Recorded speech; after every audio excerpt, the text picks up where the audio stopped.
नमस्कार साथियों, स्वागत है आप सभी का आपके अपने यूट्यूब चैनल एसटीएम शो पर।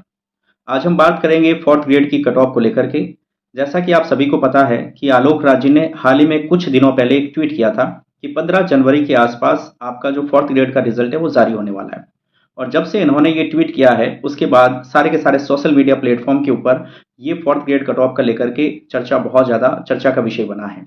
लेकिन जो अभ्यर्थी है, जो कैंडिडेट है, उनके मन में हमेशा से एक क्वेश्चन रहा है, जो इस दौड़ के अंदर, सिलेक्शन की दौड़ के अंदर है, वो चाहते हैं कि फाइनल कट ऑफ कितनी रह सकती है, क्या क्या इफेक्ट करने वाले फाइनल कट ऑफ को, और क्या हमारा फाइनल रूप से सिलेक्शन हो जाएगा या नहीं हो जाएगा। ये क्वेश्चंस उनके मन के अंदर हमेशा से बने हुए हैं। तो आज हम इसी विषय के ऊपर बात करने वाले हैं कि फाइनल कट ऑफ कितनी रह सकती है, और इस कट ऑफ को विशेष रूप से दो ऐसे फैक्टर्स जो प्रभावित करने वाले हैं, यानी कि नॉर्मलाइजेशन, और आपका दूसरा जो फैक्टर है वो है कि अभी जो क्वेश्चंस थे जिनको जिनके ऊपर कुछ त्रुटियां थी, आपत्तियां थी स्टूडेंट को, उन क्वेश्चंस को जो है अब डिलीट किया जाने वाला है।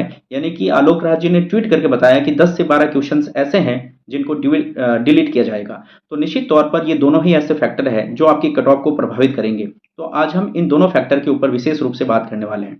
सबसे पहला जो फैक्टर है हमारा नॉर्मलाइजेशन, इसको समझने की कोशिश करते हैं। देखिए दोस्तों, जब भी किसी एग्जाम को एक से ज़्यादा शिफ्ट के अंदर करवाया जाता है तो निश्चित तौर पर सभी अभ्यर्थियों को, सभी कैंडिडेट को सिलेक्शन का समान अवसर प्राप्त हो, इसलिए हम नॉर्मलाइजेशन का प्रोसेस करते हैं। अब जब ये नॉर्मलाइजेशन का प्रोसेस किया जाता है तो हो सकता है कि कुछ अभ्यर्थी को इसका फायदा मिल जाता है और कुछ अभ्यर्थी को इसका नुकसान मिल जाता है। लेकिन ये चयन प्रक्रिया का हिस्सा है, तो इस प्रोसेस से हमें गुजरना जरूरी हो जाता है। तो निश्चित तौर पर हमारी फोर्थ ग्रेड की जो वैकेंसी है वो 6 शिफ्ट के अंदर संपन्न हुई है। तो 6 शिफ्ट के अंदर, एक से ज़्यादा शिफ्ट के अंदर ये वैकेंसी होने की वजह से हमें भी हमारे सिलेक्शन प्रोसेस को नॉर्मलाइजेशन से होकर के गुजारना पड़ेगा। अब जनरली नॉर्मलाइजेशन के अंदर क्या होता है कि जो हार्ड शिफ्ट होती है उसके एवरेज मार्क्स कम होने की वजह से उनके अंदर कुछ मार्क्स का इजाफा किया जाता है, उनके अंदर मार्क्स को बढ़ाया जाता है। और जो इजी शिफ्ट होती है उसके अंदर एवरेज मार्क्स ज़्यादा होने की वजह से उस इजी शिफ्ट के जो शिफ्ट के मार्क्स हैं उनको कम किया जाता है। इस प्रकार से ये नॉर्मलाइजेशन का प्रोसेस होता है। अब हम बात करेंगे शिफ्ट वाइज, उससे पहले हम थोड़ा सा डिसाइड कर लेते हैं दूसरे फैक्टर को, यानी कि जो क्वेश्चंस डिलीट हुए हैं उन क्वेश्चंस की वजह से क्या इफेक्ट पड़ने वाला है हमारे इस फाइनल कट ऑफ के ऊपर।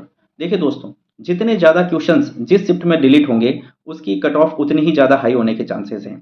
क्योंकि जो क्वेश्चंस डिलीट होते हैं उसका रूल्स ये है कि अगर किसी अभ्यर्थी ने उस क्वेश्चन को सही किया है तो उसको मार्क्स तो मिलेंगे ही। लेकिन जो अभ्यर्थी उस क्वेश्चंस को छोड़ के आया है या फिर जिस अभ्यर्थी ने उस क्वेश्चंस को गलत किया है, तो उससे ये होगा कि जो गलत करने वाला अभ्यर्थी उसका भी वो क्वेश्चन सही हो जाएगा। नेगेटिव मार्किंग हुई उसका बेनिफिट अलग, वो तो हटी हटी, साथ में उस क्वेश्चन के मार्क्स भी मिल जाएंगे। तो जिस शिफ्ट के ज़्यादा क्वेश्चंस डिलीट होंगे उस शिफ्ट का एवरेज मार्क्स बढ़ने के चांसेस उतने ही ज़्यादा है। मान लो कि एग्जाम्पल के लिए जो फर्स्ट शिफ्ट है वो इजी है, और मान लो कि फोर्थ शिफ्ट आपकी हार्ड है, और फर्स्ट शिफ्ट के अंदर एक भी ऐसा क्वेश्चन नहीं था जो डिलीट हुआ, और फोर्थ शिफ्ट के अंदर मान लो 3 से 4 ऐसे क्वेश्चन थे जो डिलीट हो गए। तो जो इनके बीच में जो 3-4 क्वेश्चन का अभी नॉर्मलाइजेशन को लेकर के फर्क चल रहा है वो फर्क जो है बिल्कुल क्लियर हो जाएगा। क्योंकि उसके अंदर क्या होगा कि एवरेज मार्क्स बढ़ जाएंगे फोर्थ शिफ्ट के, और नॉर्मलाइजेशन की वजह से जो है जब एवरेज मार्क्स बढ़ जाएंगे तो दोनों ही शिफ्ट के अंदर अगर समान मार्क्स देखने को मिलेंगे तो उनके अंदर ज़्यादा डिफरेंस नहीं होगा। और जब ज़्यादा डिफरेंस नहीं होगा तो नॉर्मलाइजेशन से उसकी कट ऑफ के ऊपर ज़्यादा इफेक्ट नहीं पड़ेगा। यानी कि जिस शिफ्ट में ज़्यादा क्वेश्चंस डिलीट होंगे निश्चित तौर पर उसको उतना ही ज़्यादा नुकसान होने वाला है, और जिस शिफ्ट में जितने कम क्वेश्चन डिलीट होंगे उसको उतना ही ज़्यादा फायदा होने वाला है। और आलोक राज जी ने ये ट्वीट करके बताया हमें ट्वीट के माध्यम से कि लगभग 10 से 12 क्वेश्चंस डिलीट होने वाले हैं। अगर मान लेते हैं कि 12 क्वेश्चंस डिलीट होते हैं और हर शिफ्ट में से 2 क्वेश्चन डिलीट हो जाते हैं, तो किसी भी शिफ्ट के ऊपर क्वेश्चन डिलीट होने की वजह से कोई इफेक्ट नहीं पड़ेगा, उसके एवरेज स्कोर में किसी भी तरह की बढ़ोतरी नहीं होगी। लेकिन अगर ये समान रूप से नहीं होते हैं, अगर किसी शिफ्ट में 3 हो गए, किसी शिफ्ट में 1 हो गई और किसी शिफ्ट में 2 क्वेश्चन डिलीट हुआ है, तो निश्चित तौर पर इसकी कट ऑफ के ऊपर जो डिलीटेड क्वेश्चन है उनका इफेक्ट देखने को मिलेगा। और ये इफेक्ट मैंने आपको बता दिया है कि जितने ज़्यादा डिलीट क्वेश्चन उतना ज़्यादा नुकसान, जितने ज़्यादा सही क्वेश्चन होंगे, यानी कि करेक्शन जितना कम होगा जिस क्वेश्चंस को लेकर के उसको उतना ही फायदा होने वाला है उस शिफ्ट को। तो निश्चित तौर पर ये जो आपत्तिजनक क्वेश्चंस हैं ये कट ऑफ के ऊपर इफेक्ट डालने वाले हैं। दूसरा, अभी हाल ही में जो फैक्टर चल रहा है कि कल ही एक ट्विटर पर सेशन चला था आलोक राज जी का। उन्होंने कुछ मजाकिया अंदाज में एक ट्वीट को रीट्वीट कर दिया था कट ऑफ को लेकर के, उसको लेकर के काफ़ी चर्चाएं चल रही है। तो उसमें उन्होंने जो रीट्वीट किया था उसमें ये कट ऑफ उन्होंने बताई थी कि जो जनरल के कैंडिडेट हैं वो 72 से लेकर के 74 क्वेश्चन के आसपास जिसके भी सही हो रहे हैं वो सिलेक्ट हो जाएंगे। ओबीसी जो है 71 से लेकर के 73 क्वेश्चन के आसपास जिनके ठीक हो रहे हैं, तो वो सिलेक्ट हो जाएंगे। और ईडब्ल्यूएस कैटेगरी जो है वो 66 से लेकर के 70 क्वेश्चन के आसपास जिसके भी सही हो रहे हैं वो सिलेक्ट होने के चांसेस हैं। और एससी कैटेगरी के 65 क्वेश्चन बोले थे और एसटी कैटेगरी के लिए 63 क्वेश्चन। ये एक ट्वीट था, इस ट्वीट के माध्यम से उन्होंने रीट्वीट किया था वापस।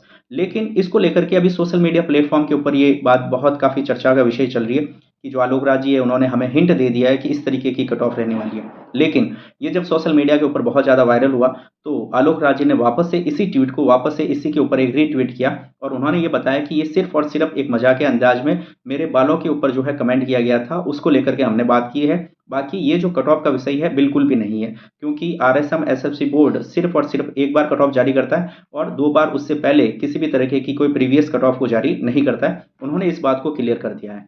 अब देखिए दोस्तों, ये सारे फैक्टर्स जो हमने देखे नॉर्मलाइजेशन और डिलीटेड क्वेश्चंस के बाद, फाइनल रूप से अगर आपके मेरा एक अनुमान है कट ऑफ को लेकर के, वो मैं आपके साथ शेयर करना चाहता हूँ। हो सकता है कि आप मेरे इस कट ऑफ से सहमत भी हो सकते हैं और असहमत भी हो सकते हैं। ये आपका मौलिक अधिकार है। आप चाहें तो मेरे साथ सहमति भी रख सकते हैं और असहमति भी रख सकते हैं।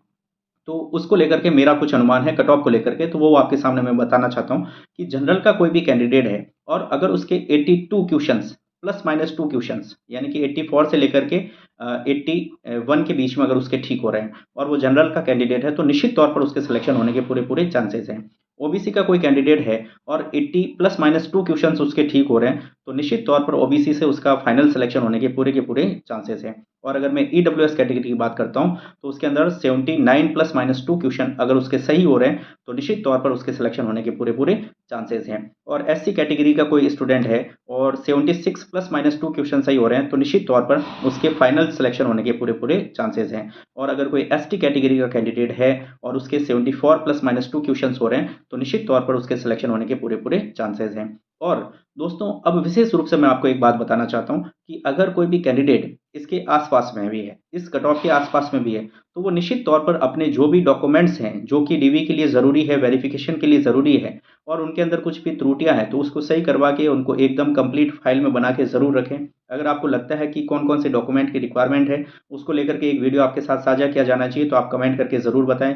और दूसरी बात, आपके सिलेक्शन के बाद कौन सा विभाग आपको सिलेक्ट करना है इसको लेकर के मैंने एक वीडियो बनाया है जो आपके लिए काफ़ी इन्फॉर्मेटिव हो सकता है। आप चैनल को विजिट करें और वहां जाकर उस वीडियो को ज़रूर देखें, क्योंकि सिलेक्शन होने के बाद ऐसा नहीं हो कि आपको पछताना पड़ जाए कि मैंने कौन सा विभाग सिलेक्ट कर लिया है। तो निश्चित तौर पर उस विभाग के अंदर कुछ मेरी व्यक्तिगत राय है, उस राय को अगर आपको ठीक लगता है तो निश्चित तौर पर आपको जो है आपके किसी न किसी विभाग को सिलेक्ट करने में वो हेल्प करेंगे।